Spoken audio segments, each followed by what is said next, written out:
우리에게 주시는 하나님 말씀입니다. 요한계시록 3장 1절에서 6절입니다.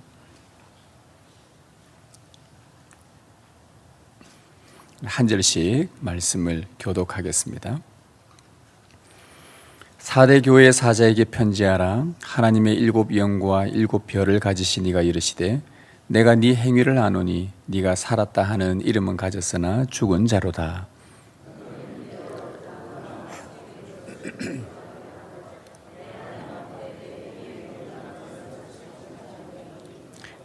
그러므로 네가 어떻게 받았으며 어떻게 들었는지 생각하고 지켜 회개하라.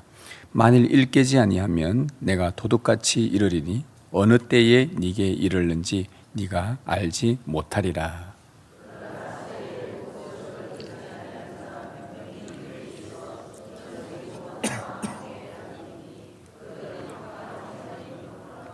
이기는 자는 이와 같이 흰옷을 입을 것이요 내가 그 이름을 생명책에서 결코 지우지 아니하고 그 이름을 내 아버지 앞과 그의 천사들 앞에서 시인하리라.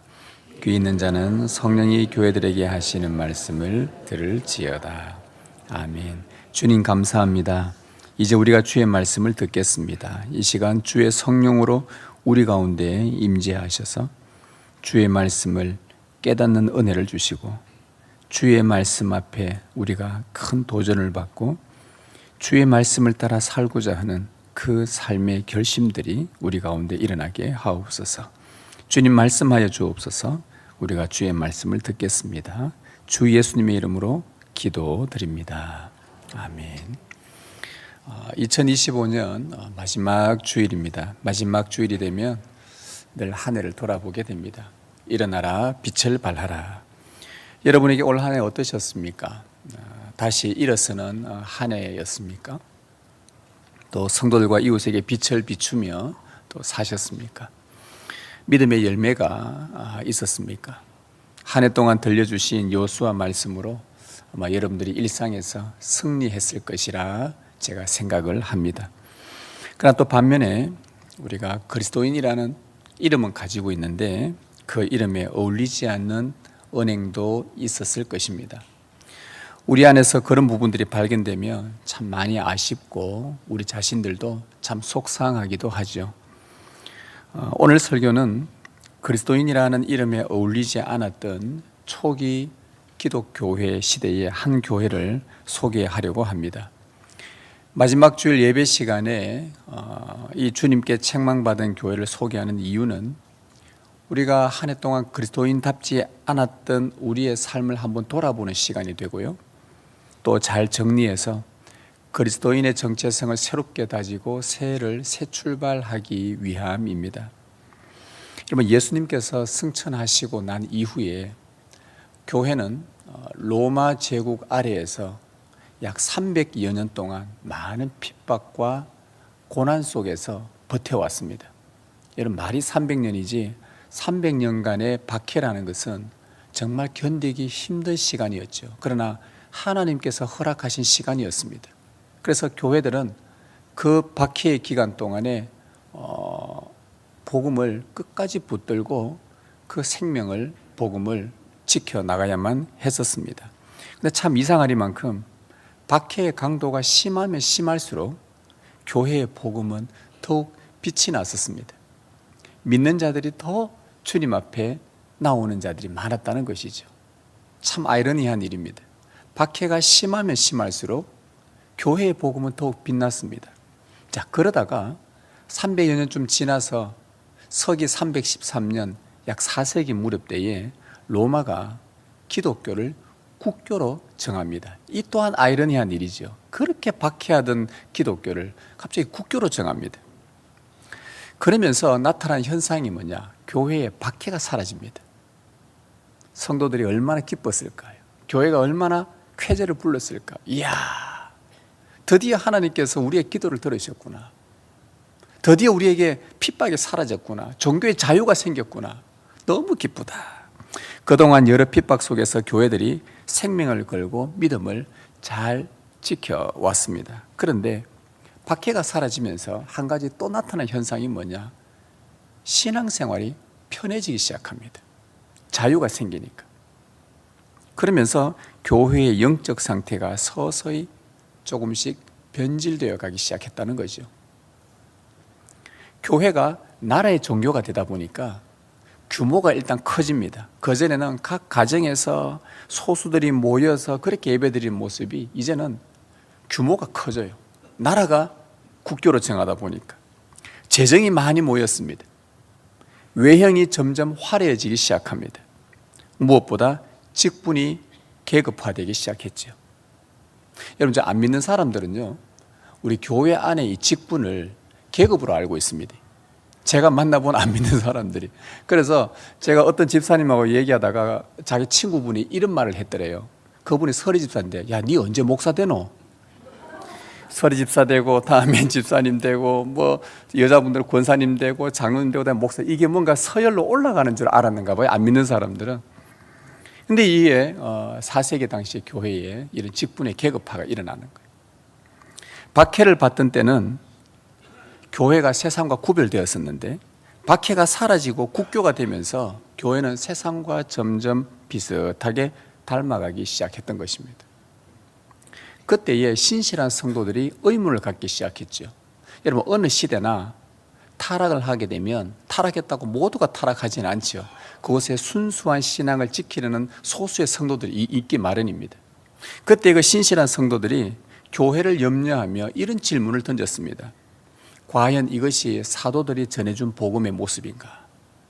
과연 이것이 사도들이 전수해준 교회의 모습인가? 사도들에게 받았던 그 복음은요, 세상에 영향을 주는 교회였는데, 지금은 오히려 세상에 영향을 받아서 점점 세상을 닮아가는 모습이었다는 것입니다. 경건의 모양만 남아있고 경건의 능력은 없는 교회로 전락하고 말았던 것이죠. 핍박이 극심했던 초대교회 때를 한번 생각해 보십시오. 교회 조직이 잘 갖춰져 있지 않았습니다. 오늘날처럼 재직회가 있었습니까? 당회가 있었습니까? 사역위원회가 있었습니까? 교육부서, 봉사부서, 전도회 등 초대교회 시대 때는요, 조직 체계가 갖추어 있지 않았습니다. 그런데도 오직 복음으로 하나가 되었고 복음의 역사가 폭발적이었습니다. 우리처럼 이렇게 매주일마다 많은 사람들이 모여서 예배드린 게 아니라 다 각자의 가정에서, 집에서 힘들지만 서로 삼삼오오 모여서 예배드린 게 그게 다였는데, 어찌 그들은 온데 흩어져 있는데도 복음으로 하나가 되었고 복음의 역사가 폭발적이었어요. 이런 조직 체계도 갖추지 않았는데도 불구하고, 원래 인원이 많아지면 시스템이 갖추어져야 교회도 어느 정도 자리 잡고 기반 잡고 성장을 하게 되는데, 그런 것도 없었는데, 그러나 로마의 국교가 되면서부터 교회의 재정이 많아지고 조직이 잘 갖춰지고 외형이 화려해지고, 그런데 경건은 서서히 몰락하고 있었습니다. 왜 그럴까요? 굳이 생명을 걸고 복음을 지키지 않아도 되었기 때문입니다. 그때는 생명을 걸고 복음을 지켜야 되는데, 이제는 생명 걸고 복음을 지키고 복음을 붙들고 살 이유가 전혀 없어진 거예요. 자유니까.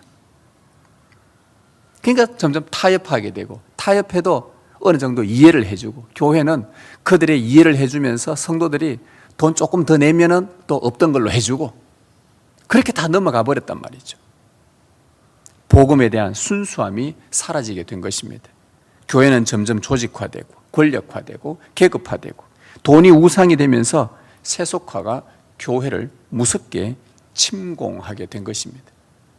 이런 상태에 놓였던 4세기 당시의 교회의 모습들, 이 교회를 오늘 본문은 이렇게 묘사했습니다. 1절 말씀에 뭐라고 묘사했냐? 1절 중간 부분에 보면, 내가 네 행위를 아노니 네가 살았다 하는 이름은 가졌으나 죽은 자로다. 주님의 엄중한 책망이었습니다. 주님은 4대 교회의 행위에 주목하셨습니다. 내가 네 행위를 아노니, 내가 너의 행위를 안다. 너의 삶을 아는데, 살았다 하는 이름은 가졌을지 몰라도, 즉 교회의 모양, 그리스도인이라는 문의는 갖추고 있을지 몰라도 실상은 네가 죽은 자구나. 그들의 행위가 바로 복음에 어울리지 않은 그리스도인답지 않았다는 말입니다. 4세기 무렵 교회가 로마의 국교가 되었을 때 신앙생활이 편해지면서 교회의 외형과 조직은 잘 갖추어졌으나 경건은 죽어버린 교회와 같았다라고 주님이 평가하신 것입니다. 그래서 주님은 그런 교회를, 그런 성도를 죽었다라고 묘사를 한 겁니다. 경고하신 것이죠. 이제 너희는 구원이 없다라고 말하는 것이 아니라, 이제 끝났다는 말이 아니라 경고하기 위한 것입니다.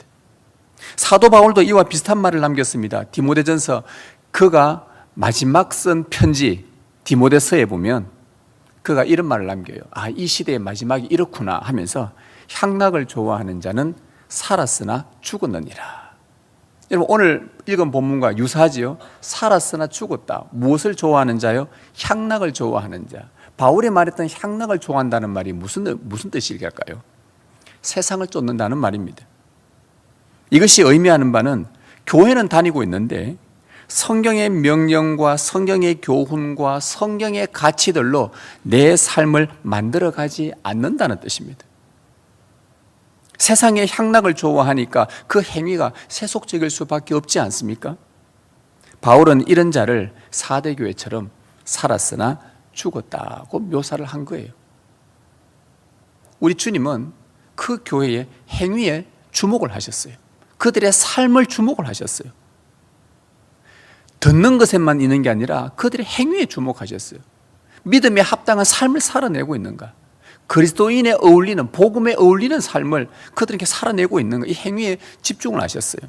그리고 2절 뒷부분에도 보면 내 하나님 앞에 네 행위에 온전한 것을 찾지 못했다라고 말씀하셔요. 주님은 또 반복합니다. 네 행위에 온전함을 찾지 못했다. 결국 주님은 이 교회를 향해서 온전한 행위를 원하셨습니다. 온전한 행위가 무엇입니까? 복음과 어울리는 삶을 살아낸 행위를 말합니다. 주님은 명목상의 그리스도인을 원하지 않습니다. 그냥 이름만 그리스도인을 원치 않는다는 말이죠. 복음에 합하는 행위에 주목하고 계십니다. 오늘 우리는 이 한 해를 돌아보면서 내 행위가 과연 복음적이었는가? 내 삶은 복음과 어울렸는가? 나의 말과 행실과 나의 생각과 나의 사고들, 다른 이들에게 영적이고 선한 영향을 끼쳤는가? 과연 이것이 복음적이었는가? 이 부분을 좀 깊이 살펴야 하겠습니다. 이런 우리가 우리의 행위들을 살피려면 먼저 관계를 점검해야 됩니다. 여러분의 행위가 과연 옳은가 그른가를 살피는 방법에 우리 이 영적인 원리 중에 가장 중요한 원리가 뭐냐면 내 행위가 어떠한지 살피려면 관계를 점검해야 됩니다. 무슨 관계요? 주님과의 관계를 점검해야 됩니다. 그러면 자동으로 나오게 되어 있습니다. 그냥 포도나무 가지가 열매를 맺으려면 나무에 잘 붙어 있는지 점검해야 되죠. 포도나무의 열매는 행위에 나타나고 잘 붙어 있는 것은 관계를 의미합니다. 나무와 가지와의 관계가 밀접하게 친밀하게 잘 붙어 있으면 열매는, 즉 행위는 나오게 되어 있다는 것이죠. 우리 안에 선한 사람은 입에서 선한 것이 나오고 악한 자는 악한 것이 나온다 하죠. 우리의 관계가 주님과 어떤 친밀한 관계 속에 있느냐에 따라서 우리의 행위의 결과가 판별된다는 겁니다. 따라서 온전한 행위는, 주님께서 우리에게 원하시는 온전한 행위는 바른 관계에서 나옵니다. 혹 우리의 삶 가운데에서, 나의 행실 가운데에서 복음에 어울리지 않는 무언가가 나타난다면 그것은 포도나무이신 주님과 가진 우리의 관계가 뭔가 소원해졌다는 말입니다. 뭐 중간에 뭔가 막혔다든가, 막혀서 뭔가 통하지 않고 있다든가, 그런 의미입니다. 내가 주님과 친밀하게 지냈는가? 올 한 해는 주 예수님이 주시는 말씀을 족족 다 흡수하며 살았는가? 흡수된 말씀이 내 속에서 무르익어 믿음의 열매가 되도록 기도했는가? 등등 그리스도와의 관계에서 그 행위의 결과가 판별이 납니다. 행위가 복음적이지 않았다면, 내 삶이 복음과 어울리지 않았다면 그리스도와 관계를 제대로 하고 있지 않다는 뜻이었죠. 경건의 모양은 있으나 경건의 능력이 없었던 4세기 당시 교회들처럼 주님과 바른 관계를 맺지 않으면 살았다 하는 이름은 가졌으나 죽은 자라고 주님의 책망을 듣게 될 것입니다. 우리는 이 온전하지 못한 행위를 온전한 행위로 탈바꿈해야만 합니다. 그러기 위해서는 주님과 관계를 새롭게 맺어야 합니다. 중요한 건 관계입니다. 2절을 다시 한번 보십시오. 너는 일깨어 그 남은 바 죽게 된 것을 굳건하게 하라. 살았다 하는 이름은 가져서나 죽은 자로다. 이 말과 동시에 바로 이어서 너는 일깨어. 일깨어, 다시 말하면 정신 차리고 깨어나라 이 말입니다. 깨어나서 복음과 어울리지 않는 모습과 네 삶 가운데 그런 낌새가 보이면은 정신을 차려라. 아, 이거는 성경적이지 않은 거지 하면 이미 너가 정신을 차려야 된다. 그리고 주님을 다시 찾아서 그분과 관계를 새롭게 하려고 마음의 준비를 해라 이 말입니다. 일깨워. 그 다음에 그 남은 바 죽게 된 것을 굳건하게 하라. 남은 바 죽게 된 것을, 너희가 남아있는 일말의 신앙 양심이라도 있으면 혹 그것이 너 살았다 이름은 가졌으나 죽은 자로다라고 죽었다고 판단받기 전에, 주님의 경고 너 죽었다라고 말 듣기 전에 네 마음을 굳건하게 해서 꺼져가는 믿음의 불꽃을 다시 살릴 수 있도록 힘쓰라는 말입니다. 그렇게 말씀하고 있어요. 그러면서 주님은 4대 교회가 주님과의 그 바른 관계를 다시 맺어서 온전한 행위로 돌아올 수 있도록 친절하게 3가지 방법을 명령을 해 주십니다. 이 3가지 방법은 주님과의 관계를 새롭게 하고 우리의 행위가 온전하게 나아갈 수 있게 하는 중요한 3단계입니다. 그 3가지 방법을 주님은 3절에서 우리에게 알려줍니다. 우리 3절 다 같이 읽어보겠습니다. 시작.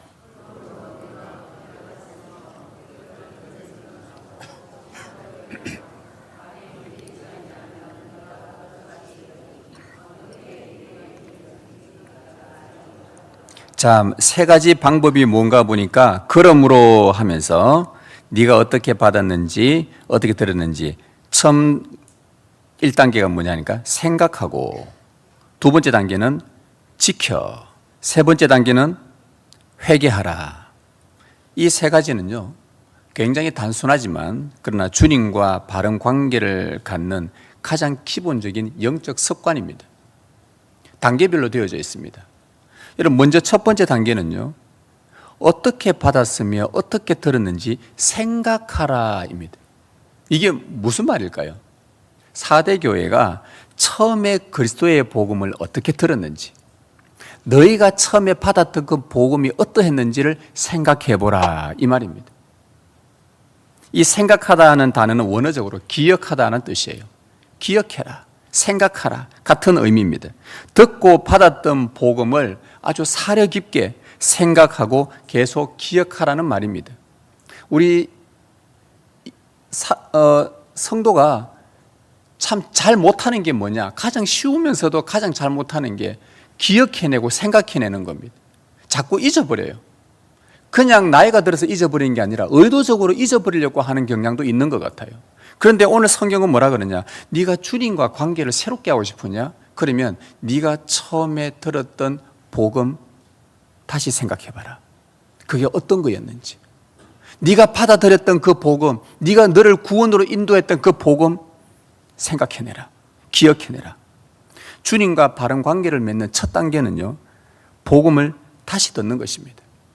주 예수의 탄생하셨다는 복음, 그분이 고난받으신 복음, 그분의 십자가의 복음, 그분의 부활의 복음, 그분의 성천하신 복음, 그분이 다시 오신다는 그 복음, 이 복음을 계속 생각하라는 말입니다. 여러분, 이런 내용들은 아유 목사님 저 이런 거 많이 아는데요, 제가 예수 믿고 나서 지금까지 평생 들은 이야기입니다. 맨날 교회 오면 목사님 할 말 없으면 십자가 부활 이야기 하잖아요. 설교거리 없으면 맨날 십자가 부활 이야기 하는데 저 맨날 듣는 이야기입니다. 그거 다 안다? 그렇게 생각하십니까? 너무 많이 들어서 이 복음들은 지루하다고 생각하십니까? 그렇다고 한다면 여러분들의 행위가 온전한지 점검을 해보셔야 됩니다. 여러분의 행위가 온전하지 않다면, 복음과 어울리는 온전한 행위가 아니라면 여러분들은 다시 복음을 들어야 합니다. 행위의 문제는 관계에서 온다 그랬습니다. 내가 주님과의 복음 안에서 관계가, 그리스도와 연합 관계가 다시 잘 되어 있는지를 확인하라는 말이에요. 이거 안 되면 여러분 많이 복음 안다고요? 아니요. 모르는 것입니다. 그건 모르는 겁니다. 제가 전에도 몇 번 말씀드렸어요. 성경 구절 100구절을 아는데 하나도 실천하지 않는 사람과 한 가지를 아는데 한 가지를 실천하는 사람, 누가 말씀을 아는 사람일까요? 누가 주님을 아는 사람입니까? 후자입니다. 주님과 관계를 새롭게 출발할 수 있는 것은 내가 들었던 복음, 내가 받았던 복음으로 다시 돌아가는 거예요. 스포츠 프로 선수가 성적을 잘 내다가 슬럼프에 빠지면요, 그거 회복하기 위해서 하는 방법이 다시 처음으로 돌아간다요. 예전에 삼성 라이온즈에 하면은 뭐 아주 유명한, 여러분도 잘 아는 선수 이성엽 선수가 슬럼프에 안 빠졌대요. 성적도 너무 안 나오고 타율도 안 나오고 너무 힘들었대요. 그래서 어떤 기자가 인터뷰하면서 어떻게 슬럼프를 극복하고 난 이후 어떻게 극복했습니까? 하니까 말이 뭔 줄 압니까? 제일 먼저 출근해서, 운동장에 제일 먼저 출근을 해서 다른 동료 선수들이, 잘하고 있는 선수들이 방망이를 200번 돌릴 때 자기는 500번 돌렸대요. 다시 그 자세에 처음으로 돌아가서 똑같은 폼을 500번 돌렸대요. 퇴근을 제일 마지막에 했답니다. 끝까지 누가 500번 돌리면 자기는 1000번을 돌렸대요. 그리고 훈련 끝나고 나서 남은 훈련 자기가 또 남아서 했대요. 다시 처음으로 돌아가서 그 자세를 계속 반복하면서 그 다음부터 슬럼프를 극복하게 된다는 거. 여러분, 세상의 원리, 영적 원리도 같습니다. 처음에 배웠던 자세로 돌아가는 것처럼 우리 그리스도인은요, 정신을 차리고 깨어서 처음에 받고 들었던 복음을 생각하는 겁니다. 그래서 처음 사랑으로, 처음 받았던 그 감격으로, 그 처음 기쁨으로 돌아가야 주님과 관계를 새롭게 할 수 있는 단계로 들어갈 수가 있어요. 복음은 우리의 삶의 절대 기준입니다. 우리가 믿고 고백한 웨스트민스터 소요리 문답에 보면 성도의 삶의 절대 기준, 원칙은 성경이라고 말합니다. 우리는 성경이 우리에게 뭐라고 말하는지가 우리의 삶의 기준이요, 목적이요, 삶의 방법입니다. 복음의 잣대로 나의 행위를 늘 점검하는 사람들입니다. 살아있으나 죽은 자라는 평을 받지 않으려면 내가 복음에서 벗어났는지 그렇지 않은지를 늘 살펴야 합니다. 들었던 복음을 생각하는 것, 주님과 관계를 새롭게 하는 첫 출발입니다. 그 다음에 주님께서 우리에게 알려준 관계를 새롭게 하는 두 번째 단계는 지켜입니다. 지켜라. 이 지킨다라는 이 원어는요, 붙잡다, 유지하다라는 말입니다. 여러분, 뭔가를 지켜나간다는 것은요, 그 상태를 유지해 나가는 것. 여러분, 지금의 제가 한 개 질문 드려볼게요. 우리 한 40대, 50대, 이제 제 정도 나이 되는 이런 되시는 분들, 뭐 젊은 사람 마찬가지겠지만 60이 됐는데도 이 몸매를 제가 유지를 한다? 여러분, 유지하는 게 얼마나 힘든 줄 아시죠? 아직도 배 안 나오게 이렇게 유지를 하는 것은 굉장히 어려운 일입니다. 체질적으로 그런 사람도 있어요. 그러니까 제가 가만히 제 삶을 보니까 내가 체질일까, 내가 이거 유지를 한 걸까 보니까 저는 체질인 것 같아요. 제가 애쓴 거 하나도 없어요. 불공평하죠, 하나님은. 근데 딴 게 또 불공평한 게 있어요. 이게 자꾸 빠져요. 이게. 다 공평하신 하나님이십니다. 제가 말하고자 하는 것은 그게 아니고, 여기서 지켜라는 이 단어는요, 붙잡다, 유지한다라는 말이에요. 내가 들었던 그 복음, 첫 단계에서 복음으로 다시 들었던 그 복음을 생각했으면 이 복음을 계속 내 안에서 떨어뜨리지 않고 유지를 해 나가는 겁니다. 지켜나간다는 말이에요. 말씀, 복음을 빼앗기지 않는 그 삶의 투쟁이 필요하다는 겁니다. 여러분, 말씀을 잊지 않고 마음에 새기는 좋은 방법이 뭐가 있을까? 여러분, 뭔 것 같습니까? 아날로그 방식이지만 제가 여러분에게 정답 가까운 것을 말씀드릴게요. 말씀이 내 안에 새겨져서 잊어버리지 않도록 하는 방법은 부지런히 손으로 말씀을 필사하는 거예요. 여러분, 이거 아무것도 아닌 것 같지만 아닙니다. 지금 갈수록 우리는 손으로 쓰는 걸 이제는 점점 멀어지는 세대입니다. 저 자신도 이제 설교를 거의 다 타이핑으로 다 합니다. 손으로 쓰지 않아요. 그러나 설교 타이핑 하기 전에 제가 일부러 의도적으로 설교 준비는 손으로 합니다. A4 프린터 되는 곳에 이면지를 한 10장을 두고 주일 오전 설교에서 10장 정도 두고 계속 본문 보면서 메모합니다. 손으로 자꾸 씁니다. 타이핑만 하면요 눈에 안 들어오는데 손으로 쓰고 그림 그리고 묘사하고 말씀을 적고 온갖 것들 체크하고 하면 이게 눈에 딱 들어와요. 희한합니다. 우리의 이 머리와 우리의 뇌와 우리의 전체 몸은요 손으로 계속해서 쓰는 것. 말씀이 오래 남아요. 이거는 저의 경험인데 저의 경험인 줄만 알았는데 보니까 보편적으로 인류의 경험은 유사합니다. 이번 성탄절에 제가 아주 너무 행복했습니다. 예배를 딱 드리고 1년 만에, 한 1년 정도 됐죠. 1년 만에 동성로를 나갔거든요. 여러분들은 별로 안 기쁜가 봅니다. 늘 자주 나가시는가 보네요.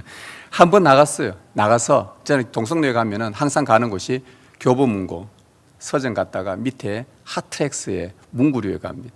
이때 가면은 뭘 샀을까요? 노트를 사게 됩니다. 2026년 노트 딱 새겨져 있는 거. 1월 1일부터 12월 30일까지 365페이지가 들어있는 노트. 제가 오늘 우리 설교 노트 사랑방에서 나오는 거는 그거는 이제 설교를 쓰는 거고, 요거는 제가 가지고 뭘 하냐.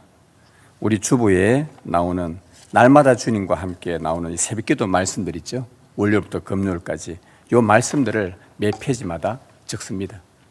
말씀을 일부러 씁니다. 한글로 쓰고 영어 성경으로 쓰고 묵상하고 기도도 쓰고 한 페이지씩 짧을 때도 있고 길 때도 있고 무조건 씁니다. 그렇게 하면은 한 주에 5번이면 1년이면요 269절이에요. 이런 말씀을 잊지 않고 붙드는 좋은 방법입니다. 나중에 이렇게 내가 말씀 지키고 붙들려고 하는 이 방법을 했는데 나중에는 내가 말씀을 붙드는 줄 알았는데 가보면 나중에 말씀이 나를 붙들고 있다는 걸 경험하게 돼요. 이게 놀라운 능력입니다. 그리고 말씀을 잊어버리지 않고 새기고 붙들고 유지하는 또 좋은 방법 하나가 암송하는 겁니다. 요즘 암송이 잘 안 됩니다. 이제 여기 계신 분들은 다 암송이 잘 안 되는 나이에 아예 암송 자체가 안 되는 나이가 되어버렸습니다. 그런데도 계속 하셔야 됩니다. 제가 일부 때는 이야기를 드렸습니다. 자녀가 어릴수록 우리 부모에게 말씀 암송을 가르치라고. 제가 이번에 교육자 회의하면서 유치부 전도사님한테 특별한 지령을 내렸어요. 유치부 아이들한테 여러 가지 행사도 하고 뭐 재밌는 것도 하지만 그 무엇보다 중요한 건 성경 구절 한 절 한 절이라도 암송시켜라. 그 말씀이 남는다. 그 아이를 바꾼다. 제가 지금까지 외우고 있는 모든 성경 구절의 80%는요 10대 이전으로 외웠던 거예요. 그 이후로는 잘 안 외워져요. 외워도 자꾸 틀려요.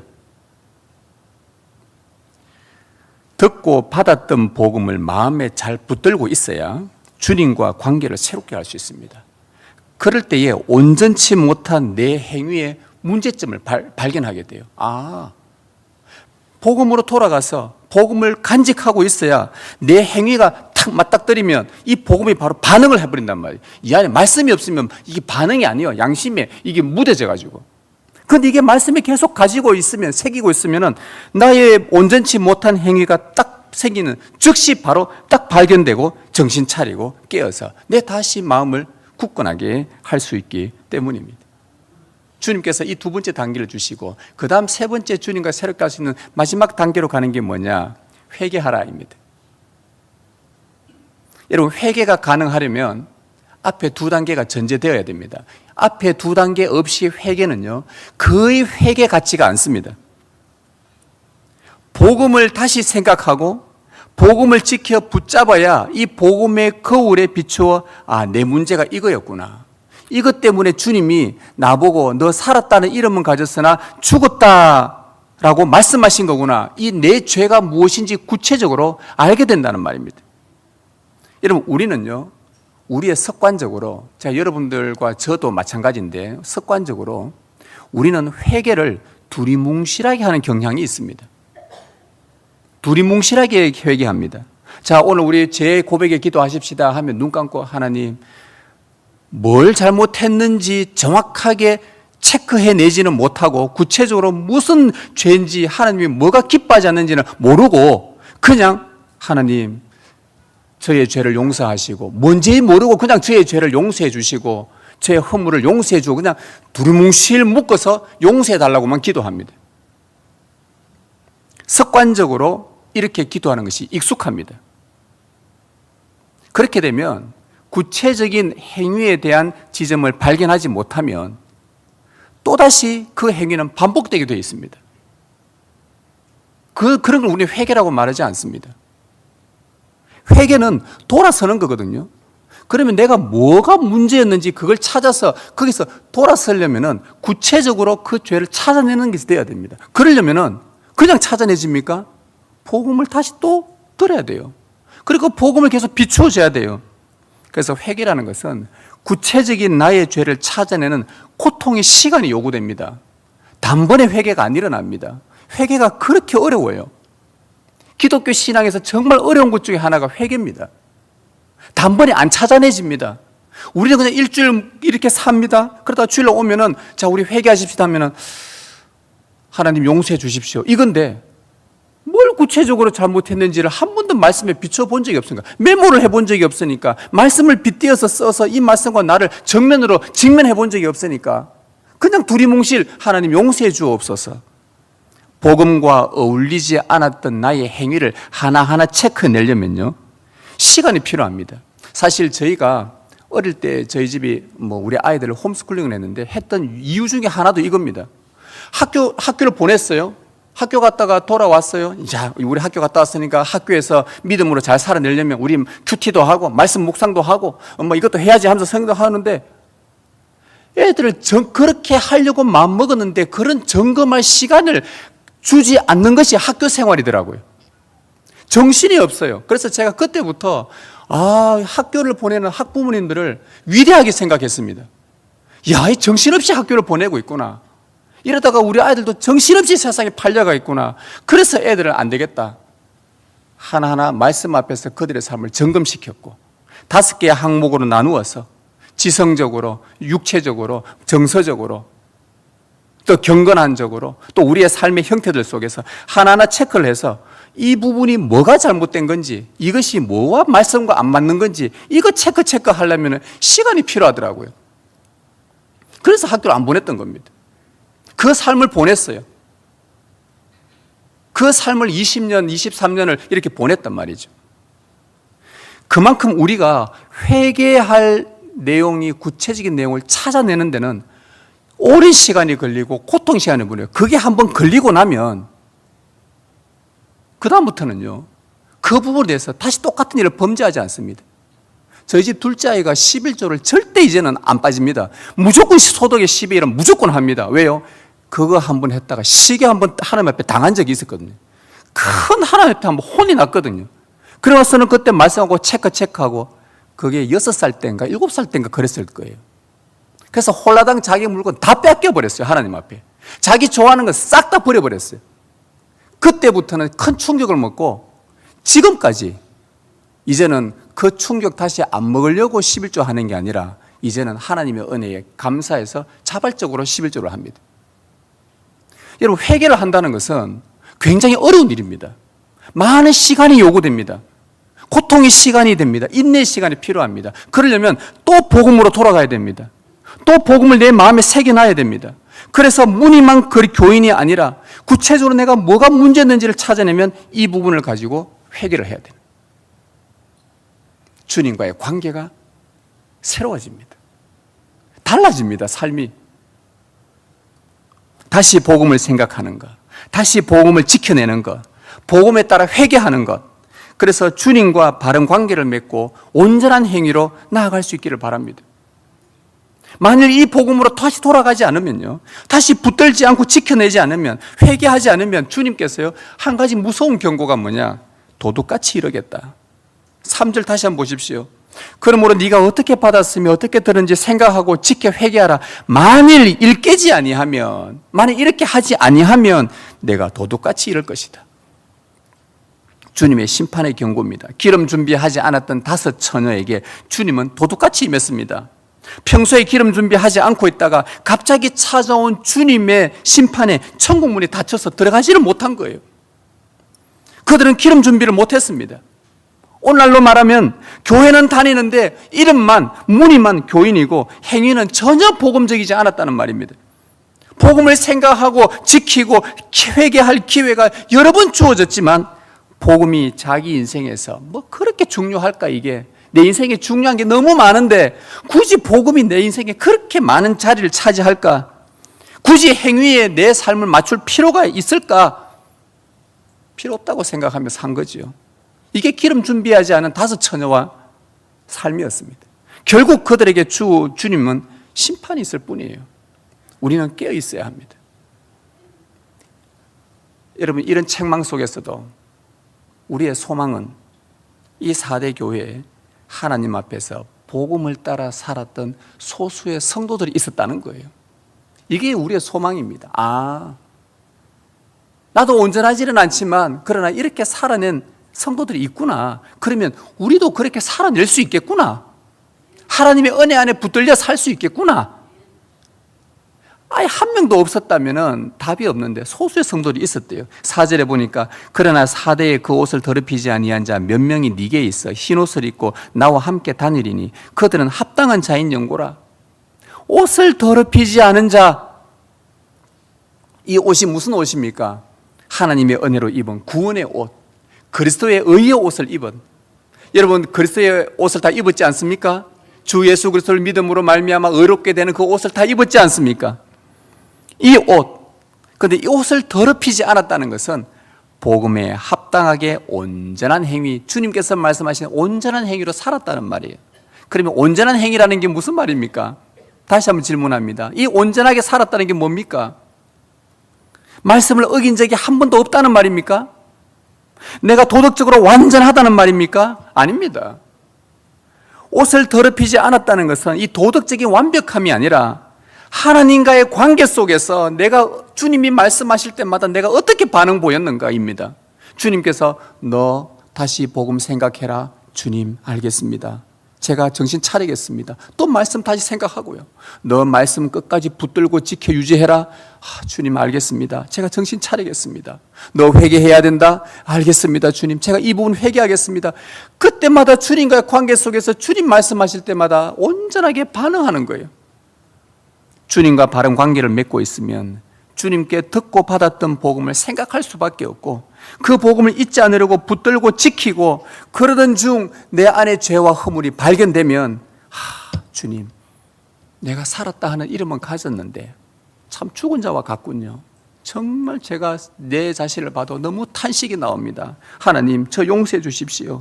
또 다시 회개하고 주님 앞에 다시 살아나려고 합니다. 복음에 합당하게 복음에 어울리는 자로 제가 살기를 원하오니 주여 나와 함께 하소서 하면서 몸부림치는 삶, 이것이요 오늘 4대 교회에서 말하는 온전한 행위인 것입니다. 옷을 더럽히지 않는다는 말입니다. 저는 우리 신명교회 모든 성도들이 그리스도의 복음을 사랑하기를 진심으로 원합니다. 복음을 잊지 않으려고 마음에 새기는 애씀이 있기를 원합니다. 하나님 앞에서 복음으로 회개하는 탄식이 있기를 진정으로 소망합니다. 그런 자에게 주님께서 주시는 놀라운 약속을 보십시오. 5절에 이기는 자는 이와 같이 흰옷을 입을 것이요 내가 그 이름을 생명책에서 결코 지우지 아니하고 그 이름을 내 아버지 앞과 그의 천사들 앞에서 시인하리라. 이런 자들에게 주님은 흰옷을 입힐 것이다. 그 이름을 생명책에서 결코 지우지 않겠다. 얼마나 놀라운 약속입니까? 이뿐만 아니에요. 하나님 아버지와 천사들 앞에서 우리의 이름을 시인하겠답니다. 무슨 말입니까? 우리를 인정해 주겠다는 말이에요. 다시 말하면 우리를 온 세상에 나중에 주님 오시면 높이 세우시고 온 만방에 우리를 자랑하시겠다는 말입니다. 얼마나 영광스럽고 감격스럽습니까? 성도 여러분, 하나님의 은혜로 흰옷을 입으셨습니까? 그리스도의 구원을 받아 천국 백성이 되셨습니까? 그렇다면 이 올 한 해 믿음으로 받은 이 흰옷을 더럽히지 않고 잘 사셨습니까? 여러분의 행위는 복음에 합당하여 온전하셨습니까? 혹 그렇지 않다고 생각이 든다면 여러분의 행위를 다시 복음으로 점검하시고 복음으로 이 한 해를 잘 마무리할 수 있기를 바랍니다. 정신 차리고 일어나서 다시 복음으로 돌아가 복음 듣기를 좋아하는 그 마음이 내 안에 충만해지도록 우리 하나님께 간구하십시다. 그리고 성령께서 우리 마음을 열어서 복음이 들리게 하신다면 이 복음을 붙잡고 놓지 않도록 계속 지켜 유지해 나갈 수 있도록 주님 그 힘을 달라고 기도하십시다. 그리고 복음의 말씀을 떠올려 주실 때에 우리의 죄와 허물이 발견된다면 머뭇거리지 말고 주님, 제가 그리스도인인데 참 무늬만 살아있지 죽은 것 같습니다. 주여, 탄식하며 진실로 회개하고 돌이키는 그런 은혜가 여러분 가운데 있기를 진심으로 바랍니다. 그럴 때에 주님은 생명책에서 여러분의 이름이 지워지지 않을 것이고 하나님 아버지와 천사들 앞에서 여러분의 이름을 영원히 자랑하실 것입니다. 흰옷을 다시 고쳐 입고 주님과 바른 관계 안에서 거룩한 동행을 이루시길 바랍니다. 주님의 복음과 함께 마무리하시고 새해를 맞이하시길 주님의 이름으로 축복합니다.